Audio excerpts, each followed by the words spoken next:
Hey guys, how's it going? It's Etanios here. Welcome to episode number 3 of this NHL 23 Washington Capitals franchise mode here in the nation's capital on my channel.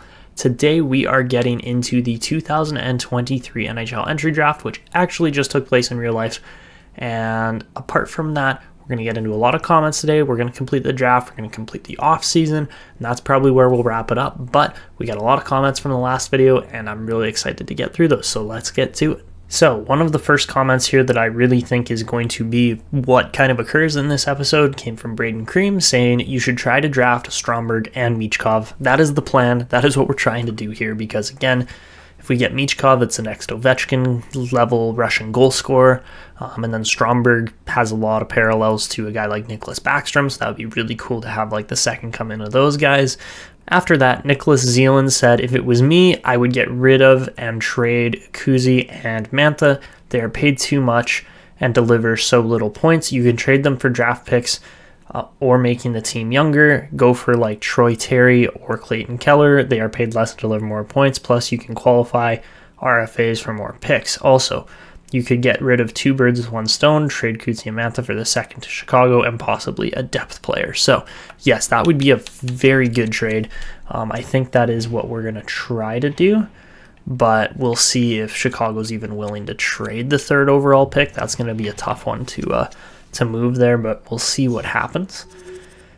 After that, Lisa Angel said you should trade all of your picks for 2nd round picks, then make them into 1st round picks to get Bedard. So, yeah, unfortunately, that one's going to be tough. As I responded to her comment saying easier said than done on hard trade difficulty, it's going to be almost impossible to get Connor Bedard at this point. Michkov is also going to be pushing it for the 3rd overall pick, but hopefully we can get him. And after that, the final couple comments I wanted to go over came from Jeremy Moser saying a guy that is probably very low in the draft, don't know if he's even on the roster, what his potential is, but Attila Biasca is a Switzerland player that is really fun to watch in games. So I did go and look up Biasca after I saw this comment, and unfortunately he is really way down the draft board here. Like, it's not even close. He's literally in like the 900 range. Yeah, so Biasca's down there. Don't get me wrong, he is a good player, but undrafted, of course, and 20 years old, probably not going to be a guy we go for this episode. And the final comment that we had here came from Fred saying, I'd hold on to Miroschnichenko. Honestly, in my opinion, I'd hit a bit of a retool just so that you're not in a mediocre position to help get better prospects and build a team quicker. Love the vids, man. So, thank you, Fred. Alright guys, so without any further ado, let's get into this draft. It's going to be an absolute, it's just going to be crazy. It's going to be mayhem here at the draft, but I think with the pieces we have, we should be able to pull off quite a few moves and deals here that will benefit our team. So yeah, we've got, I believe it's pick 10 or 11. We finished where? 23rd, so yeah, it should be pick 10. Okay, so let's get into this, and the first thing we're going to do is try to land a Chicago deal here. That is going to be, it's going to be a big deal, that's for sure, but let's see if we can pull this off and land the 3rd overall pick. So, of course, in real life, the Chicago Blackhawks actually got to draft Connor Bedard, but what we're going to do instead is we're going to try to send them Kuznetsov along with probably Mantha.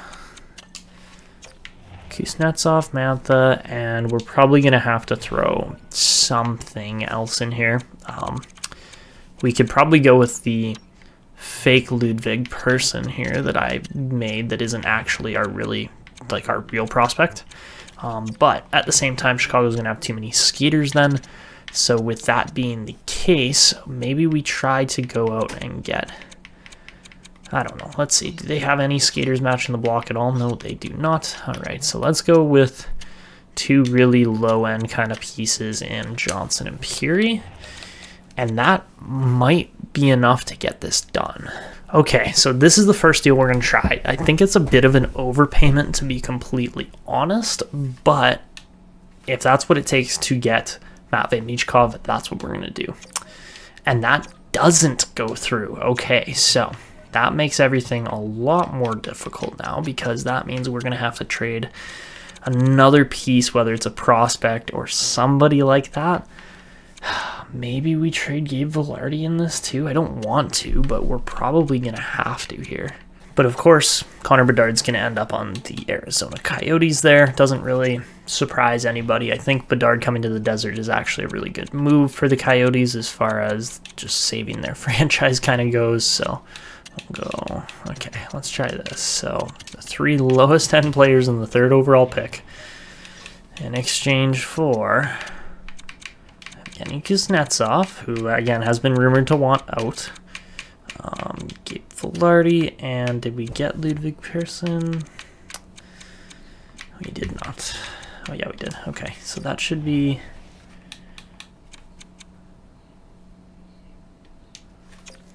I forgot Anthony Mantha. That's the last guy. There we go. Okay.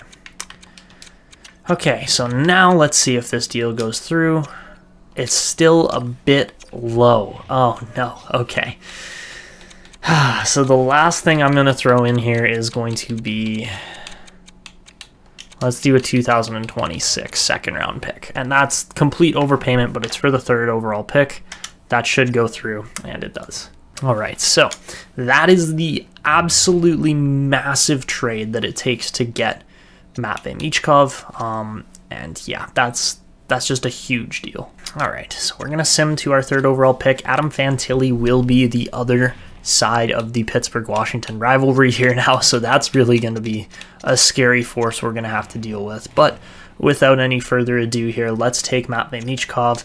He's going to be our selection. He's 74 overall, so again, he's going to take a year, maybe 2, to develop. But again, that's totally going to be worth it. And really, that's pretty much it up until pick 10. The other thing I'm going to keep an eye on here is I am really interested to see if a player like Zachary Benson is going to drop further than. If he drops further than pick 16, we're taking him. There's no other way around it. I'm going to trade for him and get him because he's just that good usually. And this sim and with this roster, that's usually a player that I can count on to produce points. So yeah, we're going to take a look at Zach Benson. Of course, we've got a pick around here. It's a little bit earlier. I believe it's pick number 42. Yeah, I think we have pick 42. So yeah, we'll be taking Bootside there, but I really want to get Hendrix and Chung as well. So they're going to cost us a little bit, but I've got a team lined up that I think the picks are going to work with. So yeah, let's just see who Montreal takes 4th. They're going to take Leo Carlson. So that's a great pick for them. Of course, you know, Matvei Michkov not going to... or Matvei Michkov being the 3rd overall pick looks kind of bad right now, but again, it's not going to be very soon. So I think if I calculated this correctly, yes, okay. So the Philadelphia Flyers have got a ton of 2nd round picks. So we're going to be going for these picks here, pick 42, and I don't even know what the other one is there, but let's see, who do they want? They want Adin Hill. We can ship off Adin Hill, that's fine. Okay, 5th overall, Anaheim is going to get Ian Zigomanis, who actually looks like a really solid playmaker out of Russia. 6'1", third eye, puck on a string. Yeah, he's going to be good for them for sure. I don't know why they took another playmaker over like some of the other guys that are on the board here. Like they could probably use a two-way forward like Jaeger or an offensive guy like Sandin Pelika. Like there's options there. All right, so let's try this one more time here. Finally, we get a deal to go through there. We had to trade Borgstrom, Fehervari, a 2nd and a 3rd in exchange for JVR and 2 seconds. But at pick 7 here, we're going to see Edward Shala go. And all right, we've got pick 10 coming up here. So let's, yeah, we're going to make that pick. Okay, so as we head over to, okay, Vancouver's going to get Will Smith to pick 8. That's solid. And all right, pick 9 is going to be Dalibor Dvorsky. Okay. All right, so with the 10th overall selection here in the 2023 draft, we are going to take Christian Stromberg. It says he's similar to Patrick Kane, except he's a center, so I don't think that's quite entirely accurate. But yeah, no, we're going to take him. He's going to pair very nicely alongside Matvei Michkov, and he's 78 overall, so yes, a very good pick there. He's got his tricky all alone, puck on a string. Yeah, no, he's going to be a very nice addition to this team, and I think he's going to fit quite well. So, Braden Yeager goes 11th to the Golden Knights. Danielson 12th to the Florida Panthers. Lindstein, okay, that's an off-the-board pick, I'm pretty sure. Lindstein goes 13th to the... Yeah, that was definitely a little bit off the board. So yeah, Lindstein 13th to Winnipeg.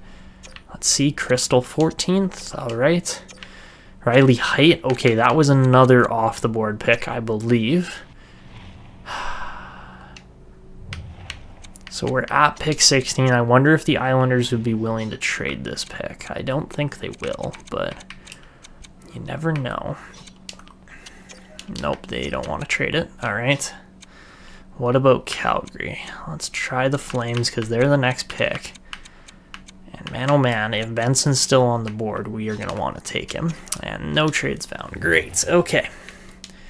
So does Benson go here? He does. All right. So we don't get Zach Benson, but that's okay. Again, we'll have our option, or we'll have our chances to improve our center depth in upcoming drafts. But overall, you know, we're still going to get a lot of other good players here coming up. Mark my words, Zach Benson is going to be a heck of a pick in this draft class, especially falling to 16 here in this draft. I mean, yeah, he's going to be nice. So, Callum Ritchie's NHL ready? Really? Or Calum Ritchie, however you say it. It doesn't matter how you say it. We're essentially just going to simulate ahead here now to what would be pick 42. And let's see who else gets drafted here. So Dragicevic, very good pick there for Philadelphia. How do you say his name? Brujetwicks? I don't even know how to say it properly. To Pittsburgh is a good pick there by them too. And then let's see how the rest of the first round went after that Benson pick. Looks like, yeah, Ritchie goes to Calgary. Very solid picks here throughout. This guy's actually quite solid too. Duke Frank to Nashville. Leave it to Nashville to pick another. Edmonton gets Casper Halton, and that's going to be scary. Kruger is a solid player. He's a little undersized, but a good playmaker. And same with S.A. Juntanen there. So, all right, with pick number 42, we are going to take... We can't hesitate here. We're going to take Stanislav Butsayev. He's going to be our first pick there in the second round, and he's got skilled up. So, yeah, he's going to be an interesting winger for sure. All right, so with the 43rd overall pick in the NHL Draft in 2023, Colby Chung is going to be our selection.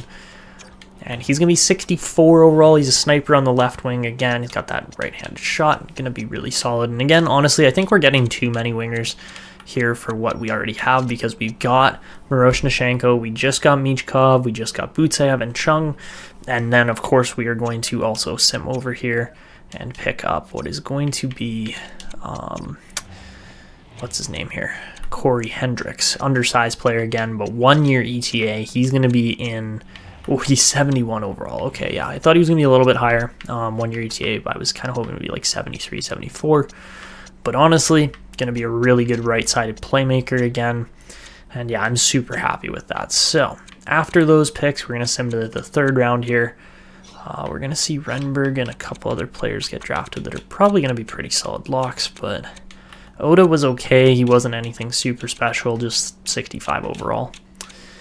So apart from that, Oliver Bonk goes to the Minnesota Wild, and this Blackburn guy's okay, but again, nothing super crazy special, but still solid. So with this next pick, I think we could go with either Mads and Leslie, which we don't necessarily need more defense. We already have quite a few good defensive prospects. Like, Mads and Leslie isn't going to be a top pairing defenseman.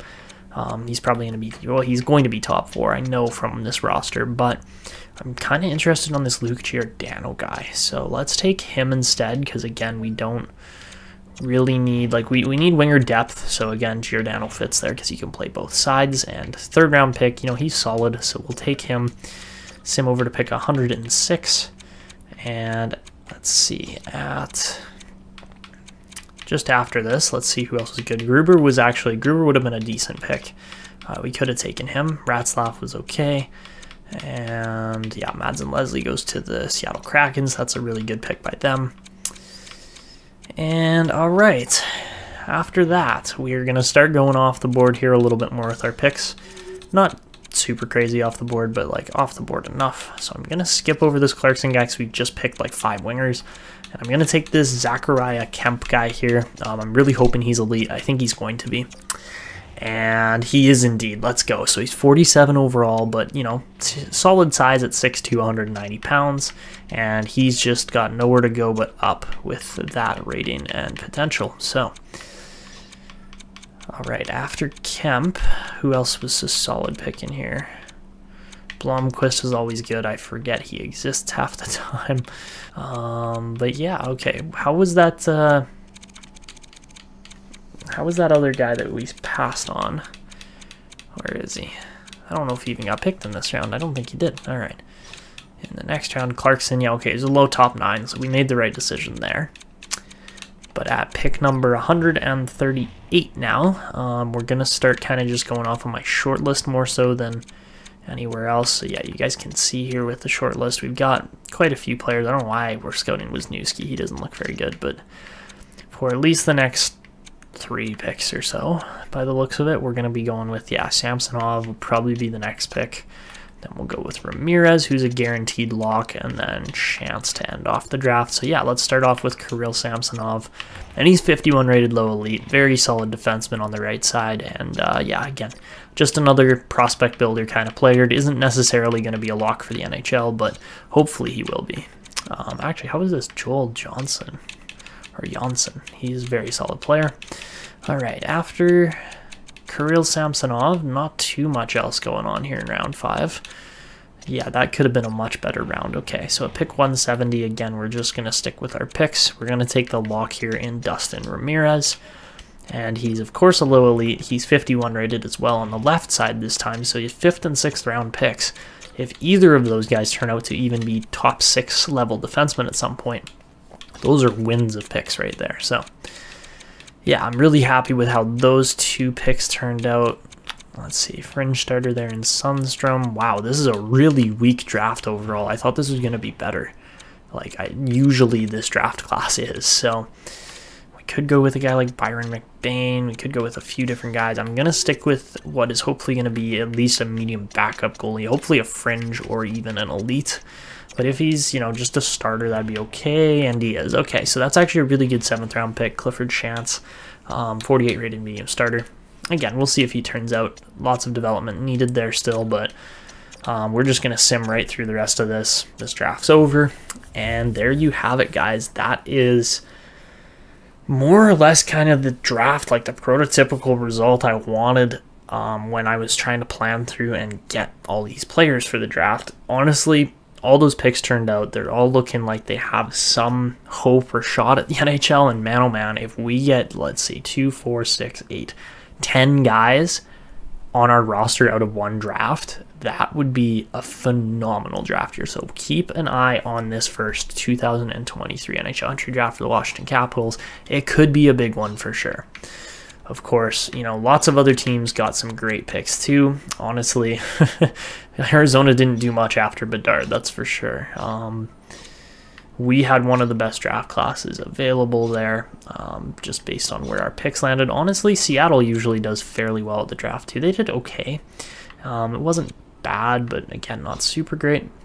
I would say Pittsburgh was one of the winners from the draft for sure. Honestly, not bad for Philly either. They did okay. And then after that, okay, you know, the Islanders actually did really well for where their picks were too. And then that was kind of it. Like, there weren't too many other teams that really had great draft years this year. Edmonton getting Haltonen is just a win no matter what. Reinbacher and Shala to Dallas is pretty solid. And then that is honestly what I would say is it for this draft. Yeah, not too many other crazy picks going on there. So there you have it. That is our 2023 NHL entry draft, and it goes extremely well. All right, so as we sim ahead to the re-sign phase, I got to re-sign a whole bunch of coaches here, but that is all good. Again, our coaches are not set in stone by any means. We're probably going to go through a bit of a coaching revamp here as well. I wouldn't be surprised if that's how things go. But yeah, for now, I'll just get the scouting done again. I don't even know if we have any scouts expiring. We have one there in Maddox Nguyen, but all right, let's get to it. We've got Miroschnichenko as well as quite a few other players here in need of a re-sign or a contract. But really, the fact that Lars Eller's still sticking around on this team is pretty crazy. He's 34. Of course, Ovechkin being 93 rated at 37 years old is something special too, but we have still got a little bit of life left in this team. Obviously, we're going to be re-signing all these guys, as well as looking to probably pick up a free agent or two with the available cap space that we have, because again, we have a lot of cap space, 24 million. Some of that is going to get used up. We'll probably be sitting around 10 to 12 free millions worth of dollars, but yeah, we got a couple players that need to be re-signed here, and let's get to it. So, starting off, I always like to start off with the goalies. Honestly, I don't think we're going to re-sign Adin Hill. I just don't see how that makes sense, because Charlie Lindgren was way better than Adin Hill was. Adin Hill got way more opportunities, squandered them for sure. So yeah, we're going to let Adin Hill walk probably. We'll re-sign Zach Fucale for sure. 925 is fine for me, and we'll get Shepard too.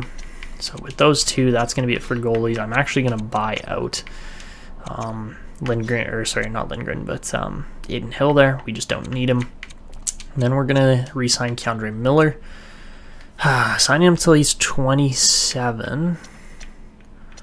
Almost makes sense, but honestly, 5.85 million for him for the next 8 seasons. So until he's 31, probably wouldn't be a bad idea to go with either. We spend a little bit more on cap space, but it'll totally be worth it.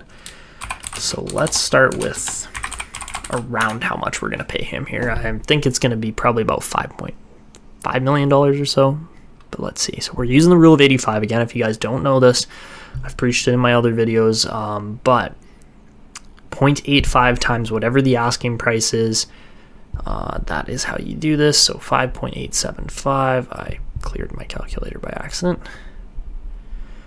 We'd be looking at $5 million exactly for K'Andre Miller for the next 8 seasons. Honestly, that's a little bit of an overpay, but honestly, the key is to make it an underpay eventually. So we'll sign him. We'll sign Niklas Hague as well. I don't want to drop $5 million on Hague yet because he's, again, a year older and just isn't as bona fide of a superstar defenseman in the league yet. 2.5 million for the next 2 years works for me, so we'll do that.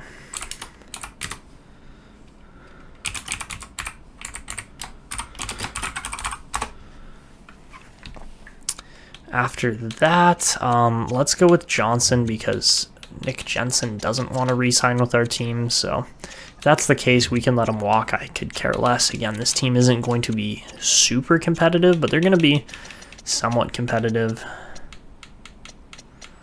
Let's go 1 point. Oh, actually, no. At this price,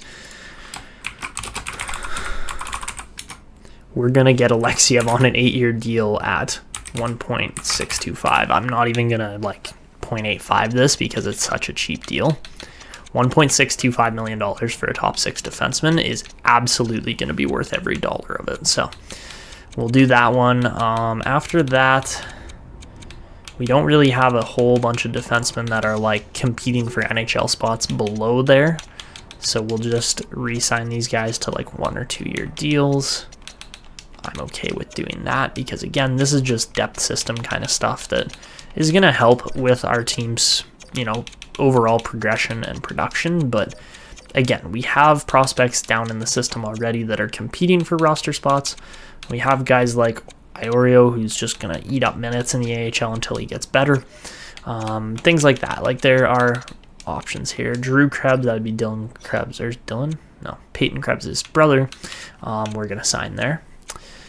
Okay, apart from that, Connor Brown, 1 year, $3 million. You got 1 year, $4 million from the Oilers. If we go 2 years at 3 point, honestly, 2 years, $3 million is a solid deal for me. So let's do that. After Connor Brown, we're gonna go with, sure, let's get Riley Sutter, and of course, Cody Clark. Yeah, we'll get pretty much all these guys on the right wing signed up. That works for me. We'll get Corey Hendrix is going to be playing in the AHL this upcoming season. We need him playing there. There's no other way to put it. I'm realizing I totally forgot to buy out Nick Jensen. Actually, I'm not sure that we're going to do that yet. We might do that. Apart from right wingers, of course, I forgot to sign Matvei Michkov, but we need to sign him. He's going to be playing in our farm system to start off here this upcoming year. And then let's see, who else do we need to kind of make a spot for, clear a spot for, something along those lines. Butsev and Chung, as well as Giordano, I'm good to leave because they're not in the 70 overall range yet. So we'll get Hanelt there. Hakon Hanelt. That is such a strange name. And then we'll sign Miroschnichenko there for at least 1 or 2 more seasons. And then Janssen Falby. I think I actually just messed up on Miroschnichenko's contract, but that's okay.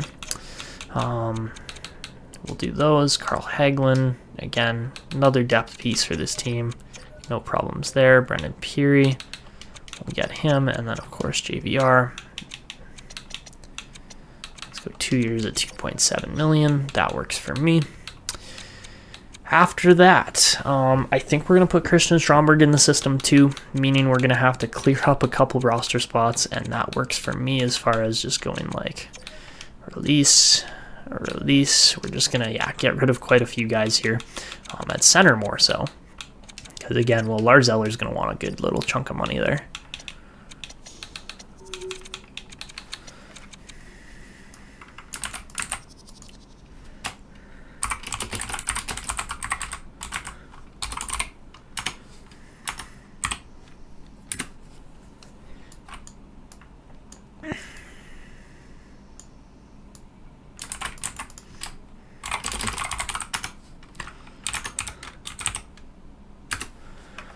We'll sign Lars Eller, 2 years at 2.1. We'll get Anderson Dolan as a depth piece.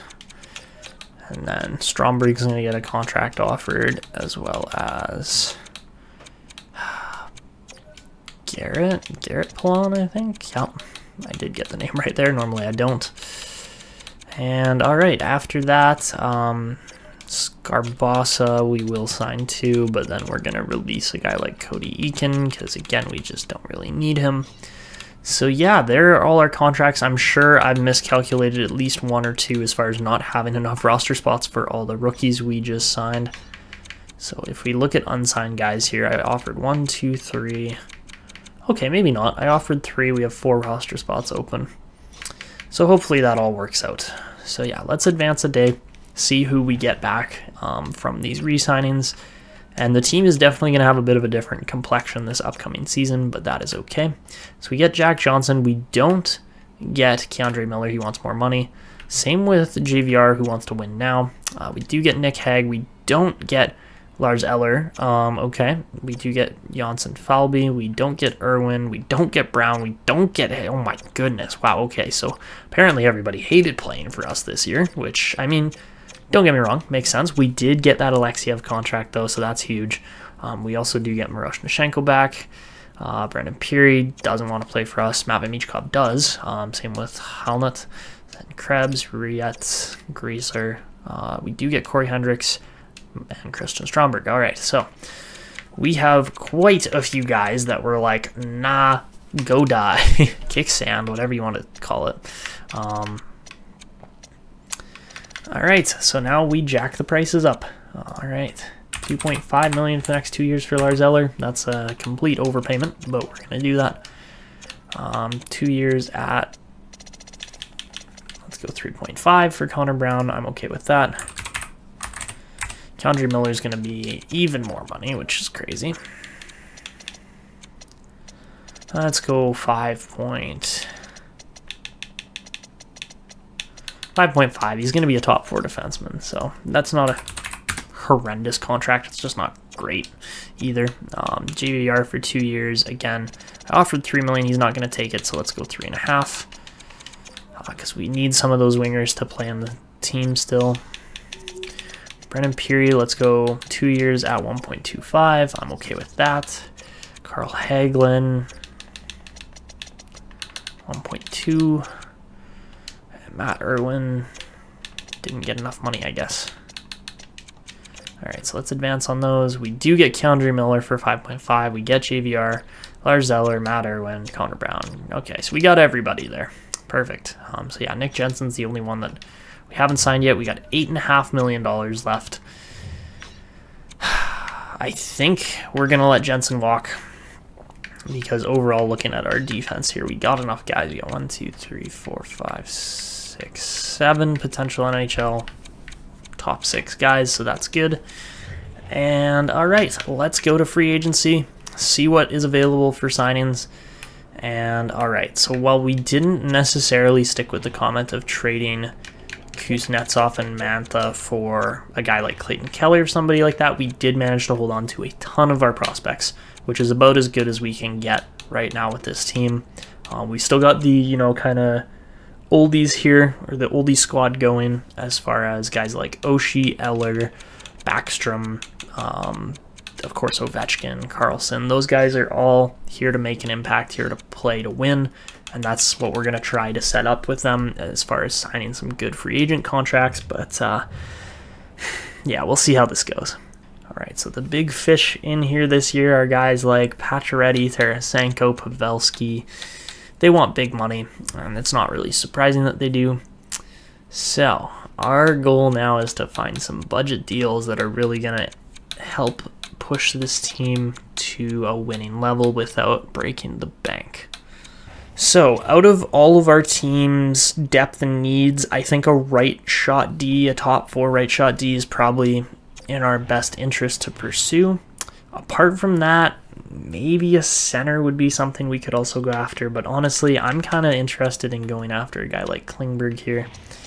He fits our system well, and we'd have to pay probably about $7-ish million to get him. It's not a huge price, but again, enough of a price that it would make things definitely a commitment for this team. So that's our number 1 need. After that, I did actually see, kind of further down here, we probably need one more right winger too. But when we sort by potential, there is an Alex Newhook who would be a great signing if we could pull it off. I think we would probably need a 2nd round pick to do so. And unfortunately, we did just trade that 2nd round pick. I believe that's the case. Let's see, he's 3.4 million or so.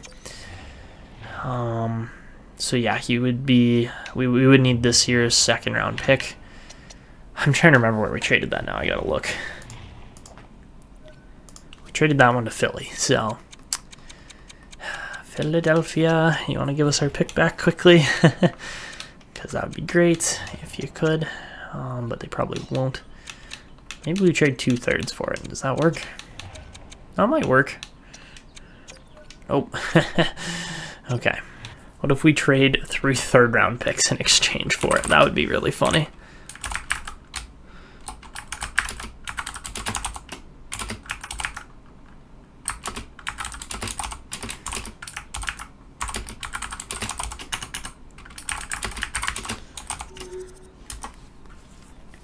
All right, let's try this. It does go through. 3 third-rounders for a 2nd. We'll take it, even though it's not a great deal. What we're going to do with this money is go out and try to get a guy like Alexander Newhook for a 1-year deal, or sorry, 3-year deal, at what we're going to make. Let's go 3.5. That's a fairly substantial deal.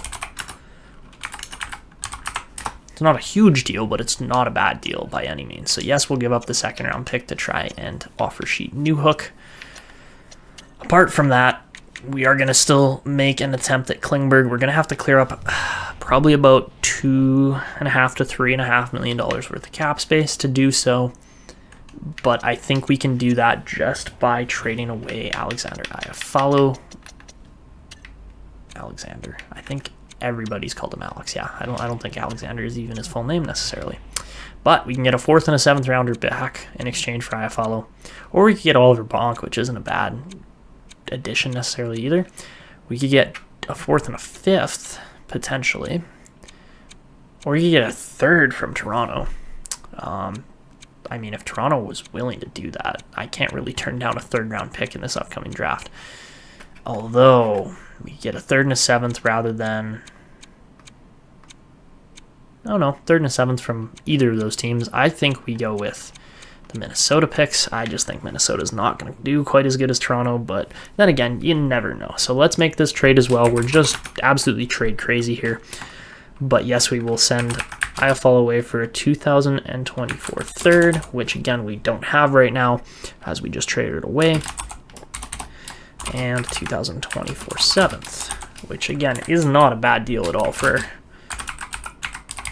Iafallo. Like, that's a very good pay-in price for Iafallo because he's immediately going to jump back up to like 83, 84. He's $4 million off the books for us though, which again is going to allow us to get Newhook in as well as John Klingberg. So we're going to do this Klingberg deal. We're going to go 4 years at $7 million. I know it's a bit of a hefty price. Honestly, if we do 3 years at $7 million, he should absolutely accept it. So let's try that. All right, so we go out for Newhook and Klingberg. Those are our 2 potential free agent acquisitions that we're going to get here. And that's it. Like, that is all we are going for here. And man, oh man, if we get Newhook, I'm going to be so happy because that's an elite center that would really help with our center depth. And all right, we'll see if the Avalanche actually accept. Newhook does accept the deal, so that's very solid. That's a very solid start. It really just comes down to if Colorado can accept it. Oh, and we don't get Klingberg. He goes back to Anaheim. So that's not great because he was the best right shot D-man in this group. I guess we can go with Kevin Shattenkirk, but honestly, he was not my first choice by any means. Honestly, yeah, no, that's just... Oh, that one's just rough. Okay.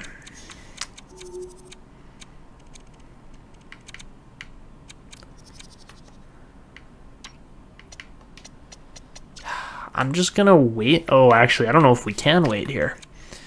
Because Shattenkirk, somebody's in on him. Nashville's in on him. 1 year. We'll go 1 year at $6 million for Shattenkirk. That's a complete overpayment.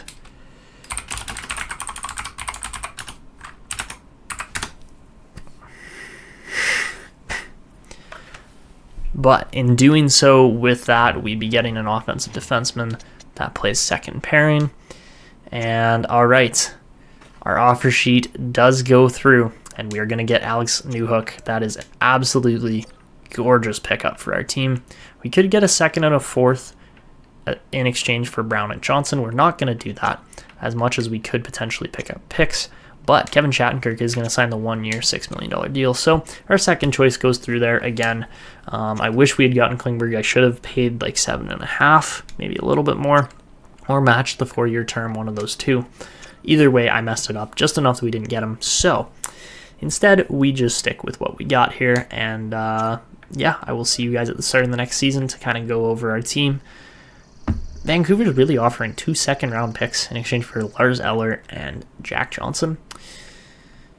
Man, I should take that deal. I absolutely should.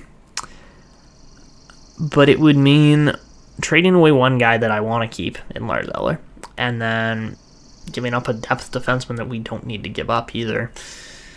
But the second-round picks are really intriguing. Shoot, I'm going to do this. I'm sorry, guys. I know this is just like another kind of spur-of-the-moment trade, but that's a good trade offer from Vancouver.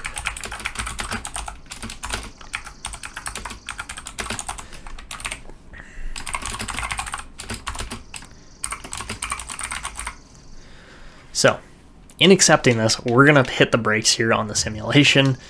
And yes, I know that's not a great trade as far as we're giving away a long-time guy in Lars Eller, but at the same time, we clear up a little bit more cap space that could... I don't think we're going to get Bergeron. No, Philly's probably going to get him, but...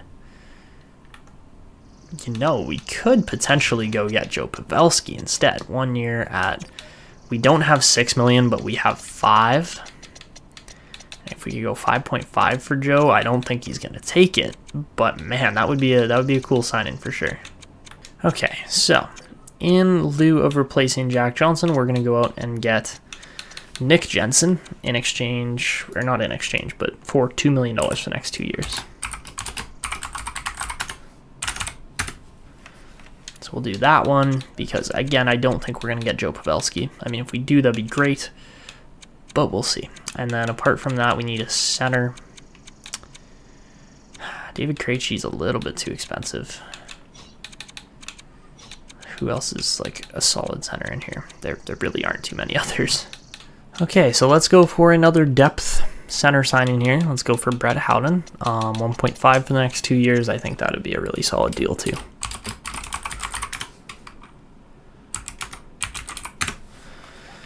Okay, so we bring in 4 free agent signings potentially here. Most likely, I don't think we're going to get Joe Pavelski. He should probably reject at that price, but you know, if we get him instead of those other depth pieces, I'd be okay with that too. Okay guys, so here's the roster I'm thinking we're going to stick with for this entire upcoming 2023-24 season, or year 2. Honestly, it's not as strong as it was last year, that's for sure. But it's not that bad either. Like, I've built worse rosters before, and at least we have some solid pieces still, and some, you know, kind of young and up-and-coming players like Alex Newhook, so keep an eye on him. He's probably going to be actually pretty solid on this team. Apart from Newhook, though, Ovechkin, Backstrom, Wilson, those guys should be good on the first line. And we actually have a solid bottom 6. It's not great, but it's, again, it's not bad either.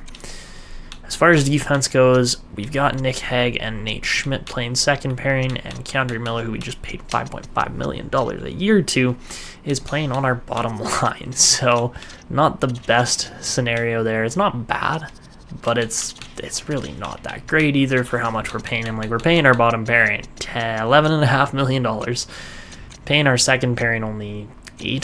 And then we're paying our top pairing like nothing, but Rasmus Sandin is in need of an extension. So that's something we're going to have to pay attention to. Darcy Kuemper is going to be our starter again this year. He was solid last year, and then hopefully Charlie Lindgren can keep putting up numbers like he did last year, because that would make a huge difference with how well this team does. As far as special teams go, you guys can feel free to just take a pause, take a look at the teams here that I've assembled. Honestly, they're not the best ever. I've had better special team systems before, but again, they're not horrendous. They're just not the greatest ever. It's going to be how our Washington team is. We're going to be kind of mid for the next, like, 3 or 4 seasons probably at most. But that is once our system really starts to do its magic and bring in some crazy good players. But overall, I'm not really pushing the envelope for this team to win a Stanley Cup immediately. Of course, Ovechkin is definitely towards the tail end of his prime at this point. He's still 93 overall. He's still easily the best player on this team, but it really just comes down more so to a matter of, is he going to retire within those next 3 years or not? I'm really hoping he's not, but we'll see what happens. So, speaking of those contract situations that we need to cover, Sandin as well as Tom Wilson are both going to be needing extensions here. We have $13 million to spend on these guys. Rasmus Sandin is definitely in the long-term plans. Whether he's worth $6 million or not, I don't entirely know or agree on. But let's start with these two.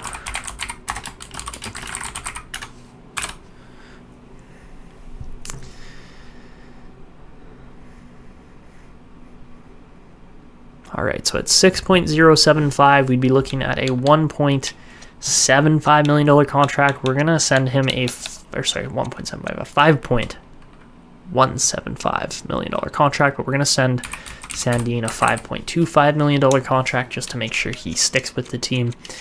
As far as Tom Wilson goes, signing him until he's 33 at $6.3 million is probably not the best deal ever. So if we use that rule of 85, we would be looking at $5.425 million. That's not too bad at all.